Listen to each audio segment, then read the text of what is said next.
Okay, today we're going to talk about comparing and ordering decimals. Go ahead and get in your notebook into the table of contents, and we're going to add for number 4, comparing decimals. You might have had 2 decimal place values or decimal place value part 2. That's cool too. Our next one is comparing comparing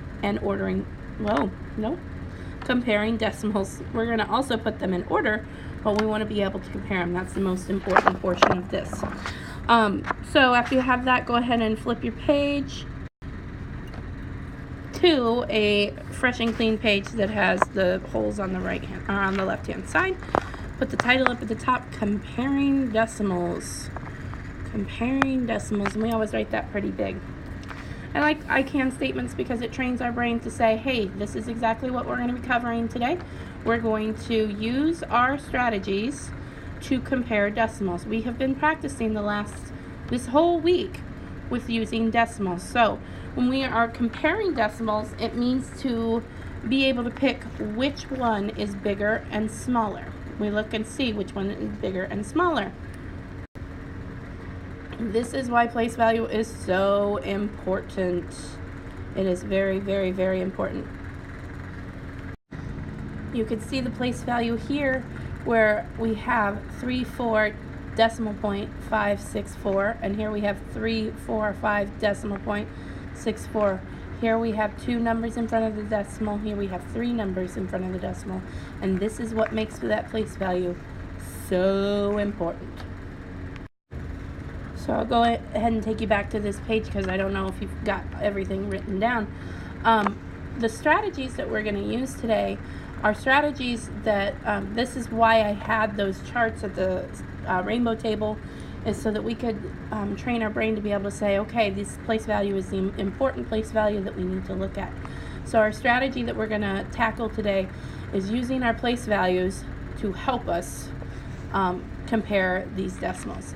Make sure you have this all copied down, and when you're all done, head to the next part of the video so that we can start doing some comparing and some ordering of decimals. Okay, so this is the first time we're getting to use our strategy on how we're going to look at decimals to help us.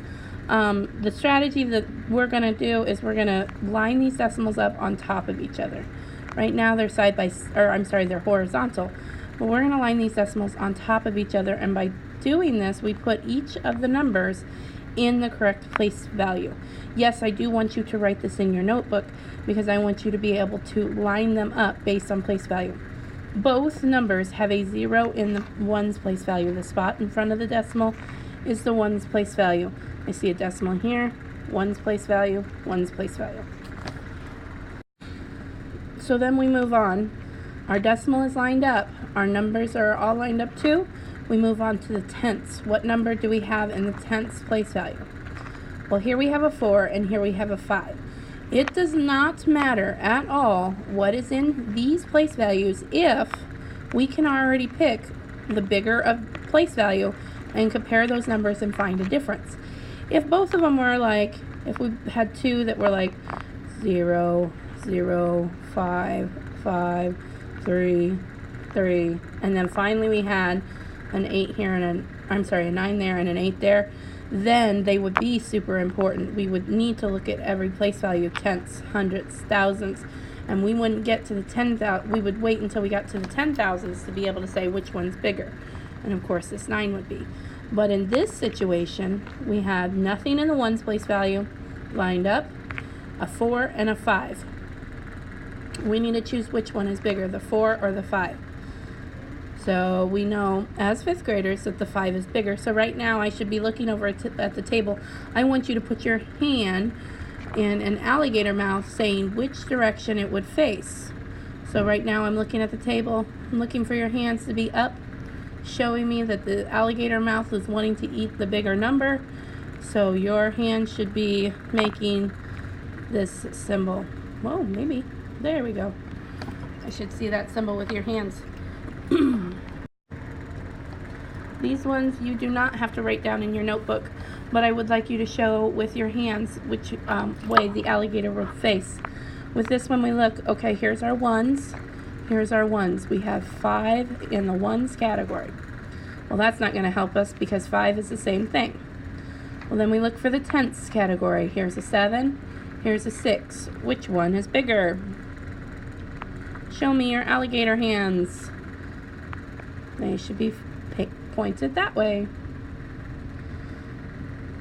All right, now we have decimal point 1's place value, decimal point 1's place value, decimal point tenths place value, decimal point tenths place value. There is a 4 in both the tenths place value. And then we get to this one. In the hundredths, we have a 0. Oh wait, there's no hundredths here. Remember that super secret math trick. We can add numbers. We can add a 0 back there to keep the number going. So now let's try the hundredths. Hundredths has a 0. Hundredths has a 0. Okay. The thousands has a 3. Oh, we don't have something there, so we're going to add a 0. We have now the thousands has a 3, and this one has a 0. Which is bigger, 3 or 0?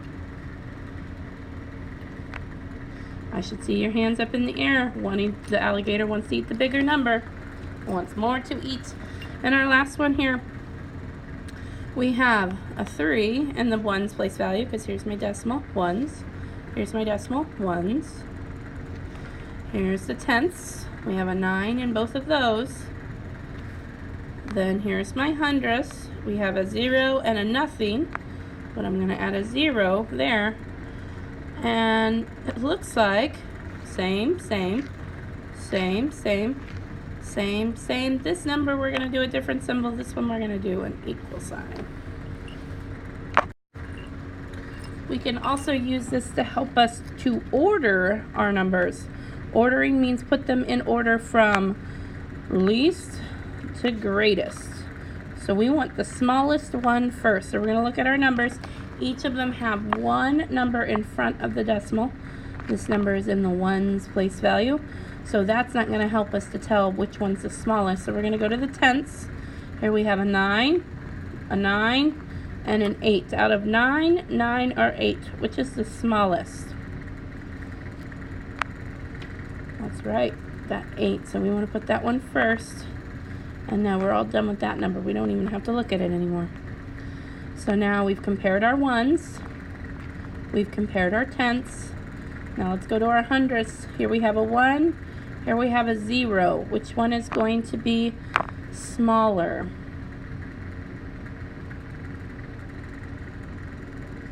Okay, hopefully you said that 0, so I'm going to put 2.909. And then of course we have this one as our last number. We can even double check. Okay, 2's. Yes, this is smaller than the 9's. Yes, this is, we don't even have to worry about that one now, because now we're just comparing these two, and this is smaller than this one. So it kind of goes in a stair-step method. Like we worry about this one, then we worried about this one, then we worried about that one. Okay. Here is your class kick code. If you finish your video, I want you to head on over there, start at screen number 1. Do not go past screen number 4 by yourself.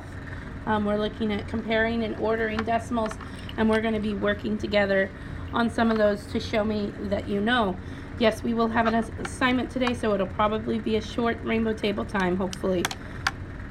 We will see. No one has guessed my secret number yet. I'm kind of concerned. No one's really paying attention to the secret number.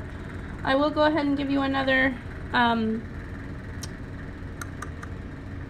clue. The number in the hundredths place value is even. So go ahead and try to do a secret number guess. Try on your class kick so I can see it. And as always, happy mathing.